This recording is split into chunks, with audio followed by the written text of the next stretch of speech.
Muchas gracias. Quiero agradecer la invitación que me ha hecho el Foro Executive Forum a César Chiva, su director, al director del diario Negocio, Manuel López Torrents, al diario Negocio, a su presidente, a sus directivos, obviamente a todos ustedes que han madrugado para estar aquí en esta particularidad tan propia de la vida madrileña, que son los desayunos informativos, como me decían tantos embajadores. Dice, bueno, es que hay tantos desayunos informativos que uno no haría otra cosa que desayunar en los desayunos informativos, y algunos incluso coinciden en el mismo día, como sin duda es el caso del de hoy.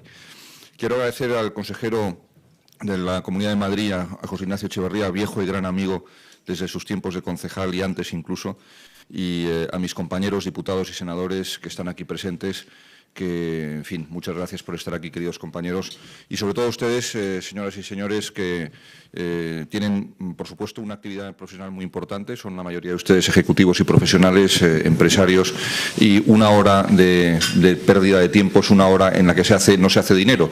Pero yo lo que sí voy a intentar es darles algunas claves para que a lo mejor en esta hora que se pierda puedan ganar muchos días de reflexión y a lo mejor darles algunas claves de lo que está pasando en el mundo. Yo no he venido a hablar de economía, eso lo hacen mis compañeros que están en el área económica. Aquí tenemos al portavoz de Industria entre nosotros del Grupo Parlamentario Popular, Antonio Erías, pero yo lo que sí vengo es a enseñar una faceta de la economía internacional, es decir, de la geopolítica, que tiene una incidencia directa en la economía y que muchas veces no la estamos metiendo en la ecuación.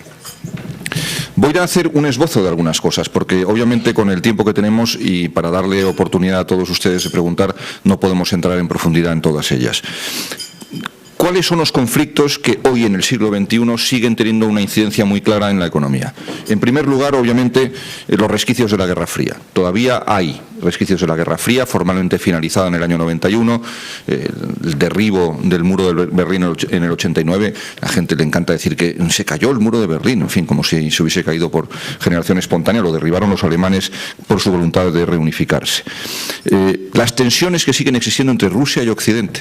Rusia sigue identificando como su gran rival potencial a Europa occidental, no dándose cuenta que sus problemas están más hacia el este y hacia el sur. Yo le preguntaba a un exministro ruso, buen amigo, le decía, pero ¿no os dais cuenta que vosotros debéis formar parte económica, cultural y políticamente de Occidente? Y él me decía, es que llevamos 70 años aprendiendo a llevarnos mal con vosotros y se nos da muy bien. Y lo cierto es que esa es una de las razones por las que lo hacen así. Lo segundo es el conflicto árabe-israelí. Son 60 años de inestabilidad, irradiación de inestabilidad, de irritación y de odio a buena parte del mundo, y tiene una incidencia muy grande en la economía de esos países que necesitan de muchas cosas. Y aquí hay empresarios, y decir simplemente que en Oriente Medio convergen dos de las cuestiones fundamentales del siglo XXI, energía y agua. Por exceso, quizá, la energía, en ese caso, en fin, gas y petróleo a expuertas y muchas veces utilizado muy poco sabiamente, y la falta de agua. Dicen los expertos, y no se equivocan, que si llega a haber, y no lo queramos nunca ver, una nueva guerra árabe-israelí, muy probablemente sea por culpa del agua y no por culpa de las fronteras. Tenemos un problema que muy pocos quieren ver, y es la reafirmación de Irán como potencia regional.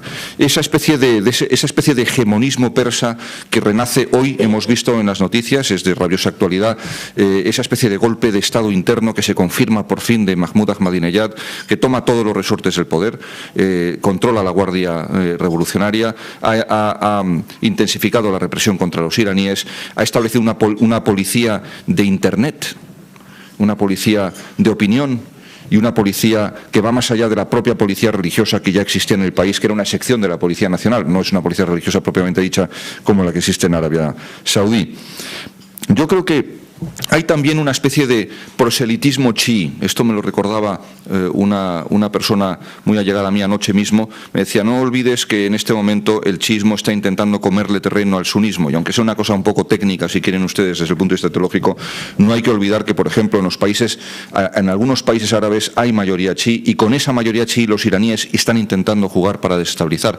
17% en Arabia Saudí, casi nadie lo recuerda, 26% en Kuwait, 55% nada menos que en Bahrein, donde no gobiernan los chiíes.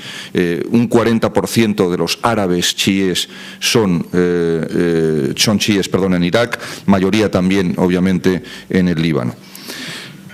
India-Pakistán, otro conflicto del que muchas veces nos queremos olvidar, pero una de las grandes potencias emergentes del mundo, que es India, que tiene pues 1.150 millones de habitantes, 700 millones de pobres, pero no pocos centenares de millones de personas que emergen hacia la clase media poco a poco. Y sin embargo este país, que es dueño de algunas empresas fundamentales, entre otras Arcelor, a través de Mittal, o que son dueños, por ejemplo, de la Jaguar. Cuando se compra alguno de los aquí presentes un Jaguar, se está comprando un coche indio, aunque esté fabricado en el Reino Unido.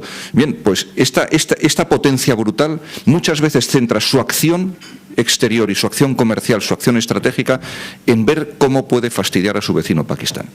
Y claro, esto, como le decía yo a un ministro importante del gobierno indio, es que el mundo no gira en torno a cómo os llevéis de bien o de mal con Pakistán. En fin, hay otras cosas quizá más importantes. Las guerras inacabadas de Irak y Afganistán, no podemos retirarnos de Afganistán, lo hemos dicho muchas veces.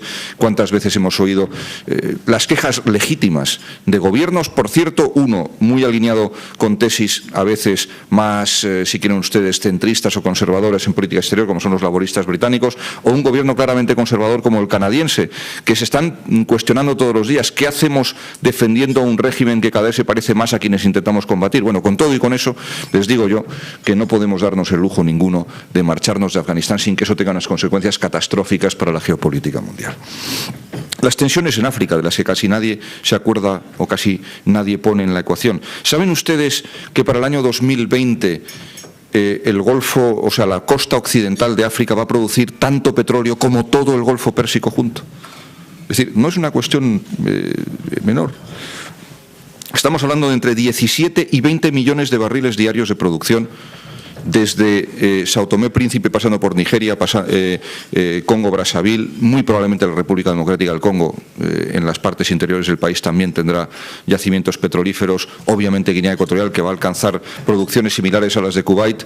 Veremos qué pasa con Gabón, que tiene sus reservas actuales prácticamente agotadas, los 2.200.000, 2.300.000 barriles que produce Angola. Todo esto va a tener unas consecuencias estratégicas fundamentales. Estados Unidos de América ha invertido en un país de 28.000 kilómetros cuadrados, algo más pequeño que Bélgica, como es Guinea Ecuatorial, y de 700.000 habitantes, 40.000 millones de dólares. La cifra me la daba el propio presidente Obiang. Todos pensábamos que andaba en torno a los 14, 15.000 millones de dólares de inversión. Estaban en los 40.000 millones de dólares, que es aproximadamente el 8% de la inversión total de España en América Latina, en un país que tiene el tamaño de Bélgica y la población, pues, de una ciudad media española. Bueno, francamente creemos que eso es un síntoma de por dónde van los tiros en el siglo XXI. Obviamente tenemos el problema irresuelto del anacrónico y casi patético y ridículo régimen de Corea del Norte, en el que no voy a entrar. Bueno, no podemos no hablar del terrorismo global.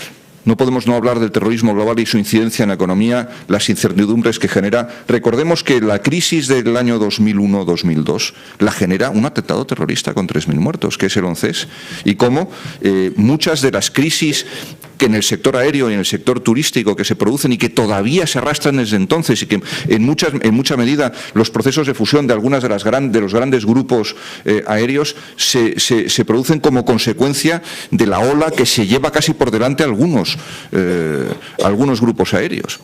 Bueno, todo eso ha hecho que, por ejemplo, esta crisis haya cogido más o menos prevenidos a los grandes grupos aéreos, porque ya venían golpeados desde hacía 8 años y venían golpeados desde el 11S. ¿Y qué es el 11S? El 11S es un atentado terrorista.